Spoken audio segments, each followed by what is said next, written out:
नमस्कार, मैं हूं सिकता देव और आप देख रहे हैं हमारा भारत। देश के महानगरों से बाहर जो सवाल और सरोकार हैं वो भारत की नब्ज हैं। तो अगले आधे घंटे रखिए देश की नब्ज पर हाथ हमारे साथ।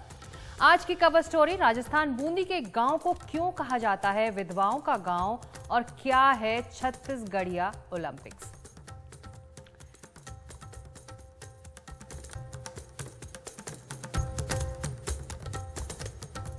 लेकिन पहले राजस्थान में महिलाओं के खिलाफ अपराधों के सवाल को लेकर सियासी घमासान मचा हुआ है।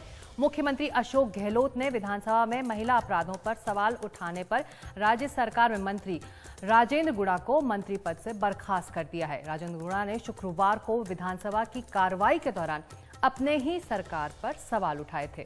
वैसे आज बीजेपी ने पलटवार करते हुए राजस्थान में हुए अपराधों और उस पर राज्य सरकार की कार्रवाई पर सवाल खड़े किए हैं। राजस्थान में जिस तरीके से अत्याचार बढ़े हैं, गहलोत सरकार के खिलाफ कांग्रेस नेता राजेंद्र गुड़ा के एक बयान से राजस्थान की राजनीति में तूफान आ गया है। गहलोत कैबिनेट से बर्खास्त किए जाने के बाद अब वो पार्टी से भी निष्कासित हो सकते हैं। मेरे ख्याल में कि जो एंटी पार्टी और एंटी डिसिप्लिन था, उस बात को उसके साथ मिलाना मेरे ख्याल वो गलत बात थी। मिनिस्टर साहब ने वो उनका जो कहना या बात करनी, एक बार नहीं कई बार उन्होंने एंटी पार्टी स्टेटमेंट। राजेंद्र गुड़ा विधानसभा में अपने बयान को लेकर विवाद में आए। 21 जुलाई को राजस्थान विधानसभा में एक ऐतिहासिक विधेयक पर चर्चा हो रही थी, जिसके तहत गरीबों को न्यूनतम मजदूरी का वादा किया गया है। उसी समय कांग्रेस के कुछ सदस्य हाउस के वेल में आ गए और मणिपुर का मुद्दा उठाने लगे। उनके हाथों में कुछ पोस्टर भी थे। उन्होंने मणिपुर के मुद्दे पर बीजेपी को घेरने की कोशिश की। तभी नेता प्रतिपक्ष राजेंद्र राठौर अपनी सीट से खड़े हो गए और कहने लगे कि राजस्थान में जो अपराध हुए हैं उनका क्या। उस समय गहलोत सरकार के मंत्री राजेंद्र गुड़ा ने वो बयान दिया जिससे उनका राजनीतिक भविष्य ही बदल गया। ये राजस्थान में जिस तरीके से अत्याचार बढ़े हैं महिलाओं के ऊपर, मणिपुर के बजाय हमें अपने गिरेबान में झांकना चाहिए। अपने ही सरकार को घेरने वाले इस बयान के बाद वो सदन छोड़कर चले गए।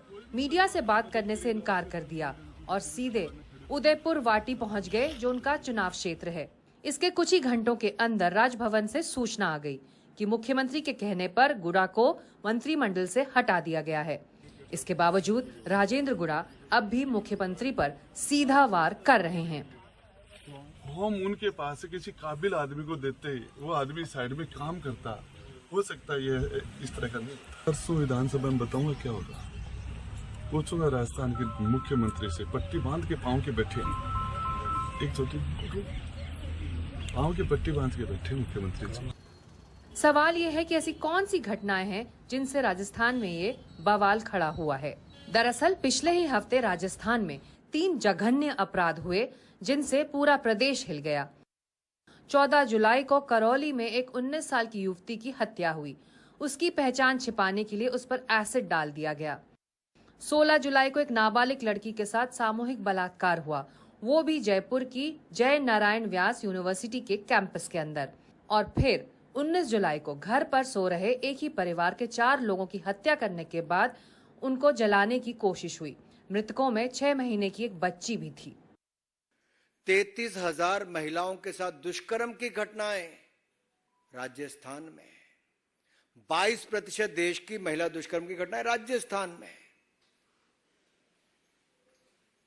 ये अपने आप में राजस्थान को नंबर 1 महिला अपराध में बनाता है। कि राजस्थान में कांग्रेस के एक नेता ने जब राजस्थान में बढ़ते महिला उत्पीड़न के संदर्भ में एक बयान जारी किया, तो ऐसे कांग्रेस के नेता के बयान पर कार्रवाई करने के बजाय कांग्रेस पार्टी ने अपने उस नेता को बर्खास्त कर दिया। अशोक गहलोत अब अपनों से ही घिरते दिख रहे हैं। राजेंद्र गुड़ा को बीएसपी से कांग्रेस में लाने वाले मुख्यमंत्री अशोक गहलोत ही थे, लेकिन पिछले कुछ दिनों से राजेंद्र गुड़ा ने सचिन पायलट से नजदीकियां बढ़ा ली थीं। मुख्यमंत्री अशोक गहलोत को अंदाजा है कि महिलाओं के खिलाफ बढ़ते अपराधों का मामला अब राजस्थान में भी तूल पकड़ेगा। जिस प्रकार प्रधानमंत्री ने बिहेव किया और जिस प्रकार उन्होंने दुख प्रकट किया, और कहा कि राजस्थान, छत्तीसगढ़ और मणिपुर, और मुख्यमंत्री को मैं कहना चाहूँगा कि आप वहाँ पर ध्यान रखें। बताइए आप, ये प्रधानमंत्री जी ने राजस्थान के स्वाभिमान पर चोट करी है, और वो कहते हैं 140 करोड़ जनता को संतुष्ट होना पड़ रहा है। 140 करोड़ जनता को संतुष्ट नहीं होना पड़ रहा है, वो तो दुखी है आपके सरकार के कारनामों से। राज्य में चुनाव सिर्फ 4 महीने दूर हैं। ऐसे में राजनीति के इस तरह गरमाने से गहलोत सरकार की परेशानियां बढ़ने वाली हैं। जयपुर से हर्षा कुमारी सिंह, एनडीटीवी इंडिया। तो अशोक गहलोत सरकार राजस्थान में अपनों के ही सवालों से घिर गई है। वहीं मणिपुर से खबर आई है कि 5वां आरोपी गिरफ्तार हो गया है। 12 लोगों की पहचान हो चुकी है और एजेंसियों का सर्च ऑपरेशन इस वक्त जारी है।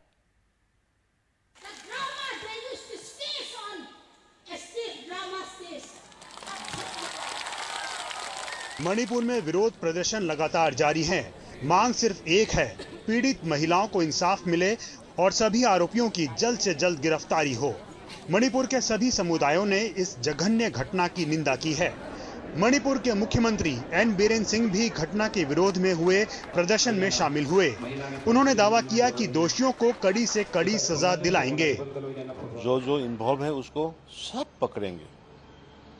पकड़ेंगे और हम एग्जेम्पलरी पनिशमेंट देने की कोशिश करेंगे। हम लोग सरकार की तरफ से पूरा जोर लगाएंगे। मणिपुर के चूड़ा चांदपुर में बड़े पैमाने पर प्रदर्शन जारी है। पुरुष और महिलाएं काले कपड़े पहनकर न्याय की मांग कर रहे हैं। इस तरह की घटनाएं सालों से होती आ रही हैं, लेकिन कभी सोशल मीडिया पर नहीं आ पाई। इस बार वीडियो के जरिए ये सामने आया। So now the video started coming out.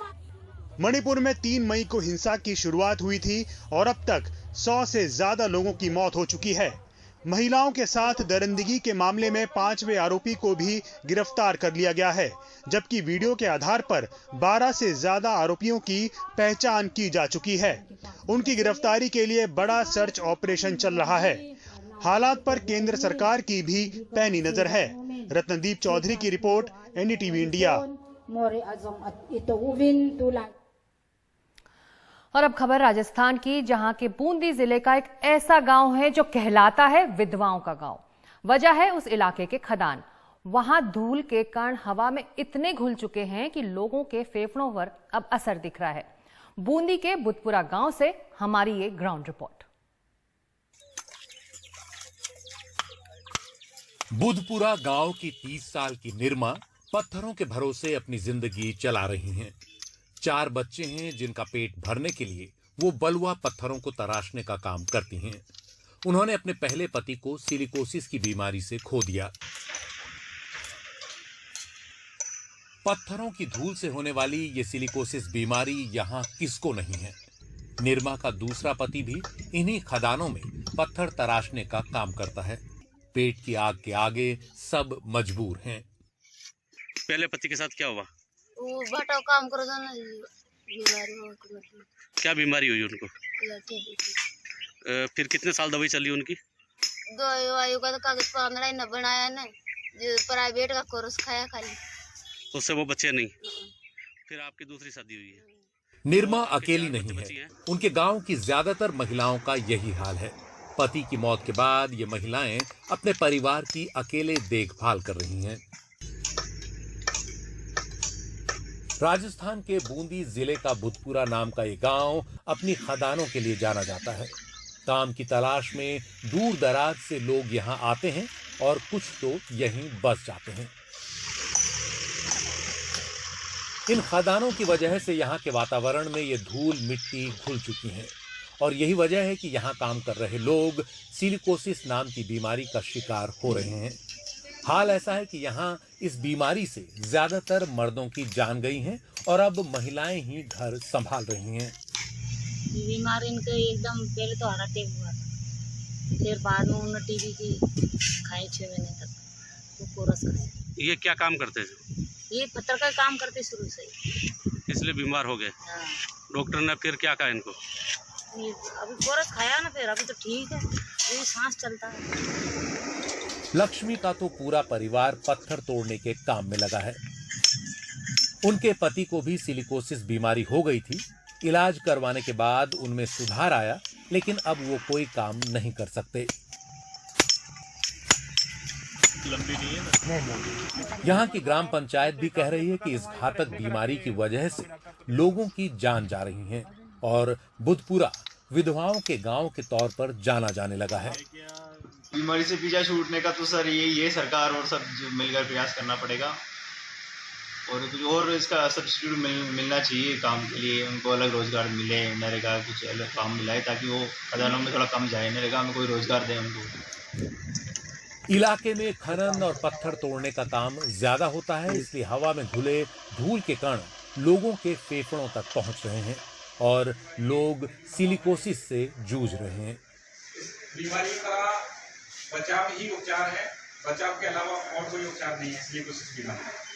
तो आप मास्क लगा के काम करो जिससे कि आप में बीमारी ना बढ़े। फेफड़ों का इन्फेक्शन इस इलाके में आम बात है। इस इलाके में लोगों के बीच काम कर रहे डॉक्टर कह रहे हैं कि ये एक गंभीर बीमारी है और अगर लोग एहतियात न बरतें तो इसकी रोकथाम करना मुश्किल है। वहाँ पे मजदूर बिना मास्क के और बिना वेट ड्रिलिंग, बिना पानी के छिड़काव के कार्य करते हैं, जिससे कि जो पत्थर के जो पार्टिकल्स हैं वो सांस के साथ में फेफड़ों में जाते हैं, तो उसकी वजह से बीमारी उनमें होती है। बूंदी इलाके में 13 जगहों पर सिलिकोसिस के केस सबसे ज्यादा आते हैं। ऐसे में सरकारी स्वास्थ्य कैंप लगाकर यहां लोगों को ये बताने की कोशिश हो रही है कि वो अपनी सेहत का किस तरह ध्यान रखें। इन लोगों को सेफ्टी गियर्स भी बांटे जा रहे हैं ताकि वो अपने आप को सुरक्षित रख सकें। लेकिन इस इलाके की हवा से जूझने के लिए जब तक युद्ध स्तर पर काम नहीं होगा, जब तक यहां इस खनन पर पाबंदी नहीं लगेगी और जब तक लोगों को उससे बचने के उपाय ठीक से नहीं दिए जाएंगे, तब तक बुधपुरा गांव का नाम नहीं बदला जा सकता। बूंदी राजस्थान से हरीश आचार्य की रिपोर्ट, एनडीटीवी इंडिया। और राज्य सरकार के खनन विभाग ने खदान मालिकों को चेतावनी दी है कि वो बूंदी में मजदूरों को बिना मास्क के काम नहीं करवा सकते। जहां काम हो रहा है वहां पानी का छिड़काव होता रहे, आधुनिक मशीनों का इस्तेमाल हो ताकि कम से कम धूल उड़े। लापरवाही बरतने पर कार्रवाई और खनन पट्टे को निरस्त करने की भी बात है।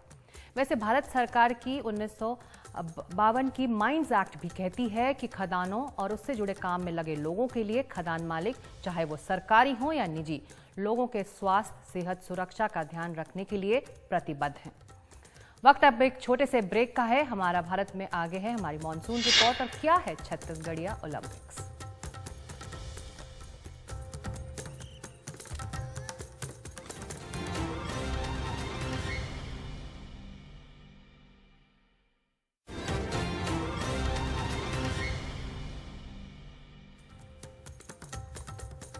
आप देख रहे हैं हमारा भारत। भारी बारिश अब भी कई जगहों पर आफत बनी हुई है, तो अब हमारी मॉनसून रिपोर्ट। जम्मू कश्मीर के डोडा जिले में बादल फटने से कुछ इलाकों में बाढ़ आ गई है। कई लोगों के फंसे होने की भी खबर है। जम्मू कश्मीर में भारी बारिश की वजह से चेनाब नदी का जलस्तर भी बढ़ गया है। उधर इस राज्य के कई इलाके बारिश से बेहाल है। पुलवामा के रोमशी नाले में भी अचानक बाढ़ आ गई। पानी का बहाव इतना तेज है कि स्थानीय लोगों के कई जानवर भी वहां बह गए। महाराष्ट्र के यवतमाल में भारी बारिश आफत बन गई है। यवतमाल के कई इलाकों में पानी भर गया है। लोगों के घरों में पानी घुस गया है। बाढ़ में फंसे लोगों को बचाने के लिए एयरफोर्स के हेलीकॉप्टर्स को बुलाया गया है। यवतमाल के महगांव में बाढ़ के पानी में 45 लोग फंसे हुए हैं। वायुसेना के हेलीकॉप्टरों के जरिए उन्हें निकालने का काम जारी है। गुजरात के जूनागढ़ में बारिश से बाढ़ के हालात हैं। 4 घंटे लगातार हुई बारिश से कई इलाकों में पानी भर गया। जूनागढ़ में बाढ़ से गाड़ी भी बह गई। सभी प्रशासनिक अधिकारी हालात संभालने में लगे हुए हैं। जूनागढ़ के भवनाथ में कई लोग फंस गए। फायर ब्रिगेड की टीम ने पहुंचकर वहां लोगों को निकाला।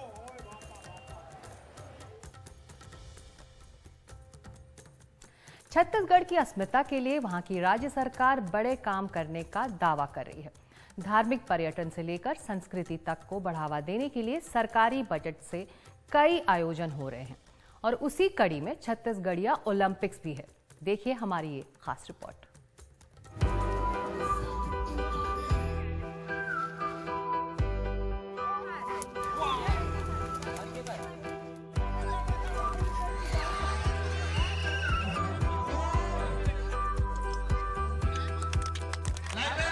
बिल्लस, पिट्ठुल, फुगड़ी, बाटी, गेड़ी दौड़, ये नाम आपने शायद ही सुने होंगे।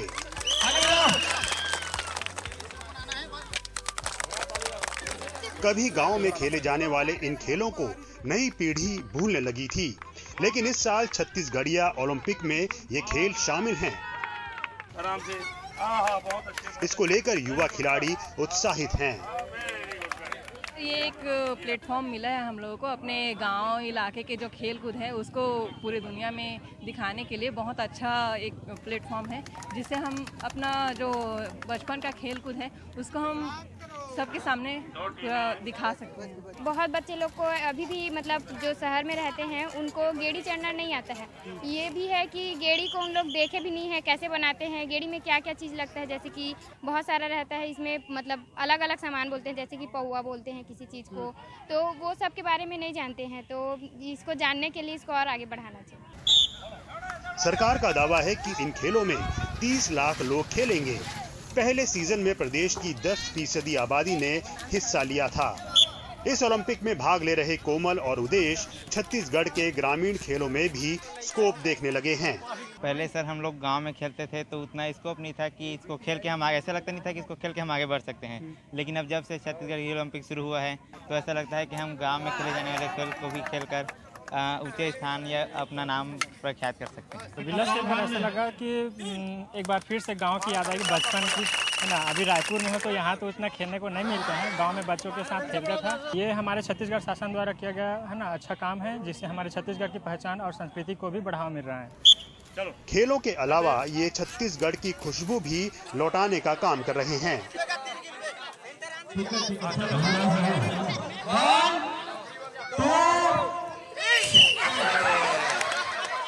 डंडा पचरंगा गेम कैसा है, क्या है? और डंडा पकड़ के उधर भी 2 लोग खड़े रहते हैं, इधर भी 2 लोग खड़े रहते हैं। डंडा को लेके इधर से भागेंगे तो वो डंडा पकड़ के फिर उसका जोड़ी रहेगा, वो इधर आएंगे, उसको देंगे, वो फिर भागेगा।